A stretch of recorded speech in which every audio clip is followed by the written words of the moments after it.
What's up, viewers, subscribers, and agents alike? This your boy Enlightened Luciferian Prince coming at y'all once again. Thank y'all.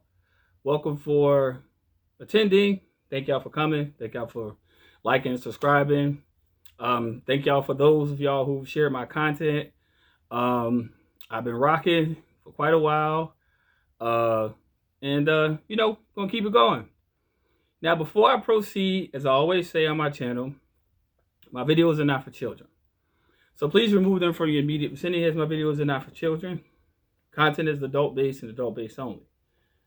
Secondly, please like and subscribe. If you've been viewing my videos before and you see my content on my channel from yesteryear, or you've been following me for years, or you just started today, make sure you hit that notification button so every time I drop some heat, you won't be left outside the loop. Also to mention, this does not constitute legal advice. Not at all. I am not a lawyer.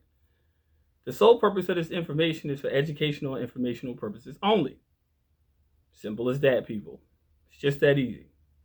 Now that the kids are out the way, let's just say this. This is only for informational, educational purposes only. Now, the definition of this is securities fraud and your remedy. Now, I'm going to use me as an example.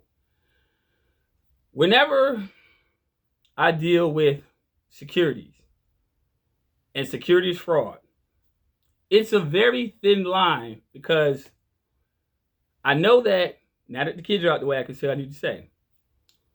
I know that when it comes down to the grand scheme of things, everything is a secured transaction. Now, what is a secure transaction?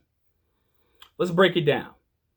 A secure transaction is when you take a strawman entity on either side, whether it's government to person, person to government, person to corporation, person to employer. Only word person that you should understand is not natural in the legal sense. It means a fictitious created entity. A strawman. This is not a theory. Look it up in Black's Law Dictionary. A strawman is just that. It's a transmitting utility in order for you to keep your natural self out of the transaction and to keep the liability pinned on the strawman entity. This is how all corporations do business, through secure transactions. So court is one of those things. Whether you're filing a lawsuit's filed against you, whether criminal charges are filed against you or criminal charges you're filing on behalf of yourself or against somebody else, whatever is done in commerce, let's just say this, it's a straw man. It all goes back to that magical 9-digit number. It all goes back to that. That's a straw man that was created at the time that the birth certificate was issued to Vital Statistics, and they assigned it a number through the Social Security Administration.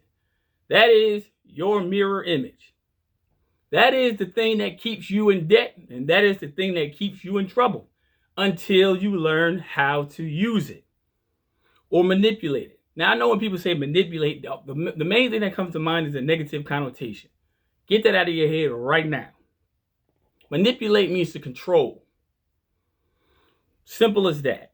Okay? So you need to learn how to jump into the driver's seat. Before your court case goes to any type of judgment, or you have to actually appear for an appearance of sorts, because the court's automatically going to assume that the straw man is guilty anyway. That's called the presumption of law. I did the 12 presumptions of law in previous video. You can go check it out yourself. They're going to automatically assume that you're guilty. That's the presumption of law. You know what I'm saying? That's one of them. One of the main ones, I should say. So your job, as the scripture says, it says to settle with your adversary before you go to court. It didn't say during court. It said before you go. You must send these definitions to the prosecuting attorney, because now you're putting them on notice. You find them online. My screensaver keeps popping up. You find them online. You get their email address, and you send them a nice detailed email. You let them know the steps you're going to take. Because If they're willing to entertain it and take it all the way to judgment, don't worry about it. You don't have to worry about it. But there are ways to keep yourself out of liability, because in commerce, it's all about liability. And the reason why governments have no problem putting fines, fees, community service, jail time, and all the above on the natural person is because they know that you are the bailee. You are the surety. You're the guarantor. These are all commercial terms you can find in Black's Law Dictionary. You are the surety for the entity, the straw man. So they put it against the straw man under false and misleading pretenses, which is securities fraud, because that's not you. Now, unless you rebut the charging instrument, I know a lot of people say, well, I want to challenge jurisdiction. Well, let me tell you something. In an administrative court, they have no jurisdiction. They know this. But the moment that you assume the responsibility for the liability for the straw man entity, your ass is grass. So let's get it down to a security. A security is a tradable financial instrument that represents ownership, a creditor relationship, or rights to ownership. Common types of securities include stocks, representing ownership, which court cases are, and bonds, which court cases have involved with themselves too, representing a loan to an entity. They have monetary value and can be bought and sold on financial markets. If you doubt what I'm saying, look up Duns and Bradstreet, look up the Superior Court, look up the Federal District Court of your area, look them all up. They all have a Duns and Bradstreet number, which is a stock number. Okay? So don't be fooled, people. Understand that. They're tradable, they have monetary value, and they're also used as an investment vehicle. So that probation that you're on, or that probation that they're trying to give you, is nothing more than them securing their investment as you as the surety to pay it off. You got to understand. Pardon my dog's barking. My daughter just came home, so you're going to hear a lot of dog barking. So it is what it is. Now, when you understand the definition of securities fraud is a deceptive practice in financial markets that manipulates investors through false information for monetary gain. It includes crimes like insider trading, accounting fraud, and Ponzi schemes, i.e., municipalities and courts in their districts and so forth and so on, where individuals or corporations intentionally mislead investors to make them buy or sell securities based on false information, leading to financial losses to the victims. Now, if you go to jail and you got to pay a fine, or you basically have to be under some sort of supervision by the court or whatever the case may be, then your ass is grass. And these people are taking those court cases and turning them into negotiable instruments and selling them on the open market. Now, this is something that you probably don't know, but it's a very fundamental fact. That's the reason why they're so hell-bent on trying to get you to take a plea or trying to get you to get some type of liability, because if you do not prosecute the case in favor of the prosecution, the prosecutor actually has to pay for the outcome of the case. That's one of the reasons why they use fear and intimidation to try to keep you locked into that whole court system. You got to grow out of that shit. You got to learn how to stand on your 10 toes. If you don't, cut my motherfucking video off, because this video is not for you. This is not for the weak, okay? It's not for the weak. Now, if you harm a person or their property, that's on you. That is strictly on your ass. Period. But if you don't, and there's no injured party, or there's no injury to anyone's property, by all means, go in. Okay? What's the punishment for securities fraud? Punishment for securities fraud can include lengthy prison sentences up to 25 years, significant fines up to $5 million for individuals, and $25 million for corporations, and court-ordered restitution to victims. The exact penalties vary based on the specific statutes violated, the amount of loss, the number of victims, and other factors considered during sentencing. Imprisonment up to 25 years. Fines. Criminal fines can be substantial, $5 million for individuals and $25 million for corporations. Restitution, forfeiture. What else? Probation, such and such. So, when I say these things, these are things that you use to safeguard yourself against the otherwise tyrannical system. Now, the thing is, once you find out that this is material to your case or to your cause, you have anywhere between 2 years up to 5 years, or 2 years, or within the 5-year frame. So let me go to the statute of limitations. I'm going to read it for you. For most federal securities fraud claims under Section 10B and Rule 10B-5, the statute of limitations is 2 years from the discovery of the fraud and no more than 5 years after the fraud occurred. This means a claim must be filed within both the 2-year and 5-year time frames, with the 2-year clock starting once the plaintiff discovered or should have reasonably discovered the violation. For SEC actions, the National Defense Authorization Act, also known as NDAA, of 2021 gave the SEC a 10-year statute of limitations to seek disgorgement for signature-based securities laws violations. The National Law Review, look it up yourself. That's the source you can look at. So my situation, I always, before I go to court, I always make sure I have this stuff in black and white, and I also make sure that I send it to these individuals before I go to court, because I'm not there to argue the charge, the fine, the fee. I'm not even there to argue the claim. I'm just here to accept it for its value and just put you on notice that you are committing fraud. All prosecutors across this United States of America Incorporated, all judges that are across this United States of America Incorporated, all public officers and officials across this America United States Incorporated are all committing constructive fraud. Period. And the reason why they do it is because they do it under misleading and false pretenses. Your job, you, the natural person watching this video, is to make sure that that straw man stays right where the fuck it needs to be at. In the closet, in a way, out of harm's way. Now you could be one of those people who listen to the agents that's out there in the world, and they tell you, yeah, just go in there and just pay the fine. Don't listen to him. Yeah, go ahead and do it. Go ahead and do it. Go ahead and do it. And become a cog in the financial wheel. Become a slave to the system. Sure, let them give you that ankle monitor. Let them put you on 10 years probation. Let them do it. Because as they say, you can't rape the willing. All right? So I know it's a lot of people that come out here and they monitor channels and they try to say that, we spew rhetoric. I'm reading black and white. So a bitch can't tell me nothing. Not a damn thing. I'm reading black and white. Yes, every court case has a QSIP number. You get it from the court clerk. You see what I'm saying? That's your job.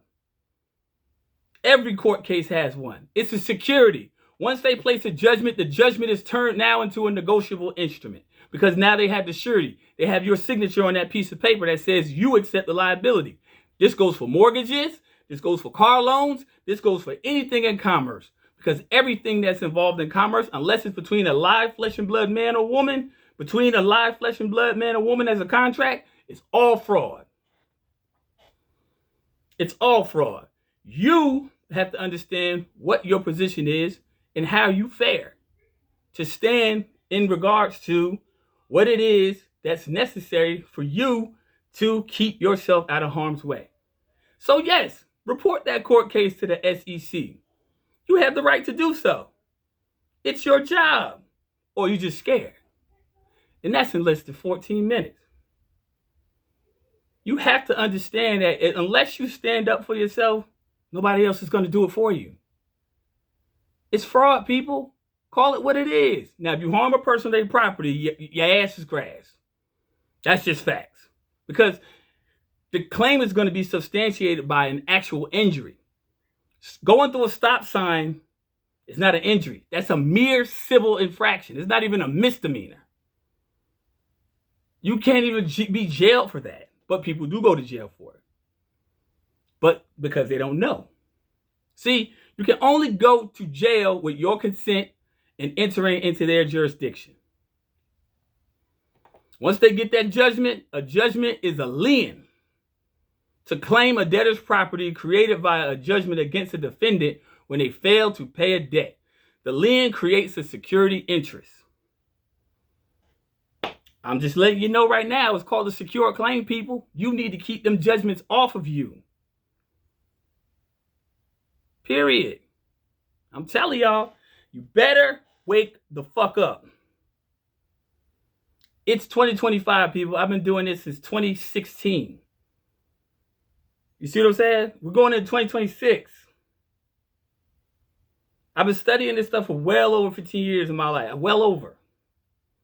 And I didn't go public my first few years, but the first few years I did, I was working in the shadows as usual. But people, I'm letting you know right now, you better keep yourself out of harm's way, because I'm telling you right now, it's not about justice. It's not about this. It's not about Constitution in these courts. It's about one thing and one thing only: debtors and creditors. And once you sign something to accept the liability, congratulations, you're a debtor. That's why I put strict emphasis on the usage of the UCC1, the most important form you can file, because that proves that you have a superior security interest in your hypothecated property.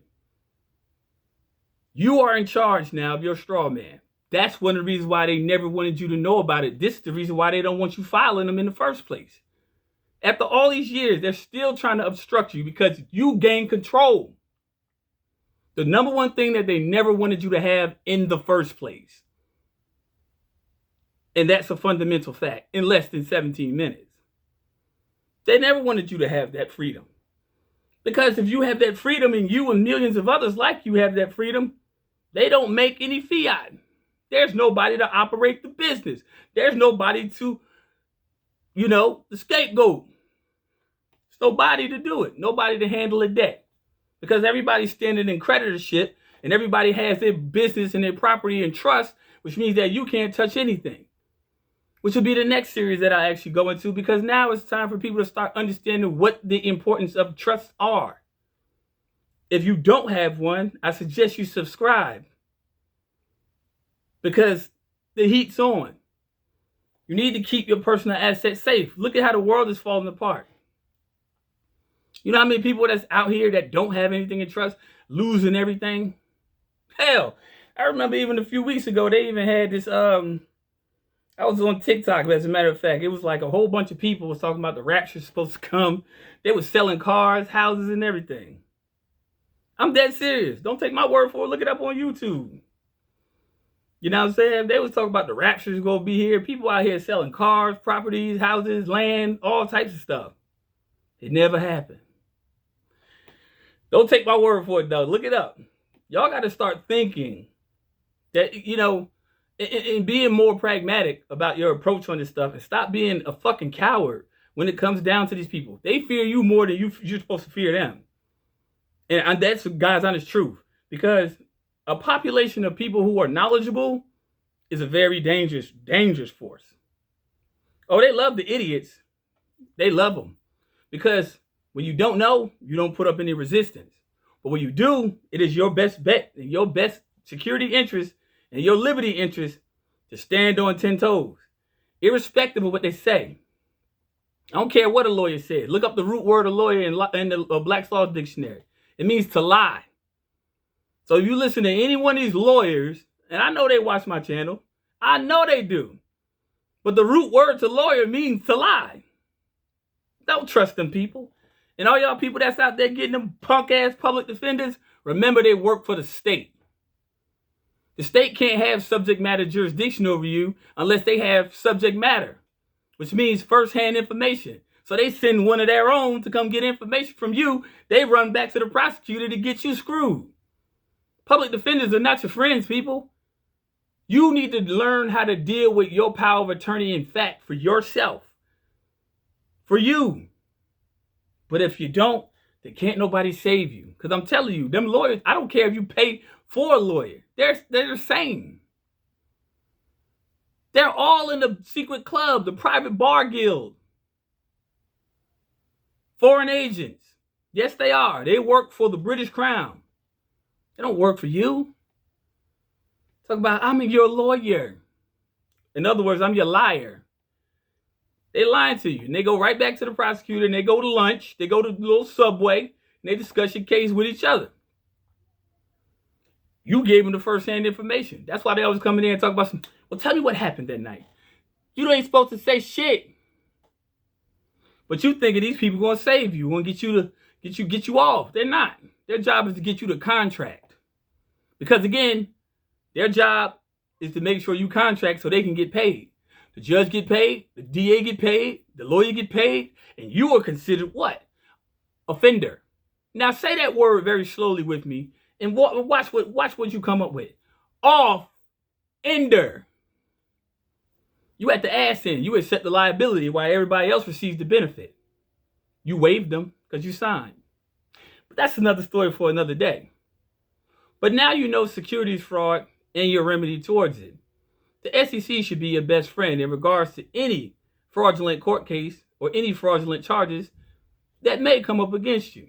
Because if it's not an injured party or it's not an injury to someone's property, there is no crime. There's no corpus delicti whatsoever. Because if you look at corpus delicti, it'll also explain to you what the elements of a crime is. So if you have a civil infraction, it should not be in superior court because there's no crime. That in of itself should let you know you are in the wrong jurisdiction. And that's in less than 22 minutes. Again, people, if it's your first time viewing my channel, like and subscribe. Please email me. I'll leave my several email addresses up there. I mean, emails have been slow, so forth and so on. But hey, it is what it is. Roll with the ebb and flow of time. Consultations are available on a case-by-case basis, time basis. Depends on what time zone you're in. It doesn't matter. You email me, just put consultation. That's all you got to do. If you would like study materials, you know what I'm saying, small donation for it, cool. Just put it in the subject line. Do not send me long emails. If you send me long emails, I'm telling you right now, I do not read them. Because I said it for years. I don't read long emails. I don't. So, with that being said, peace, light, love. My loud ass stepdaughter's home, so gotta cut it short. Peace, light, love. Agents, man, fuck y'all. For all y'all new ones, make sure you like and subscribe. Stick around for the content. And I see you later. Bang, bang. I'm out. 10-4.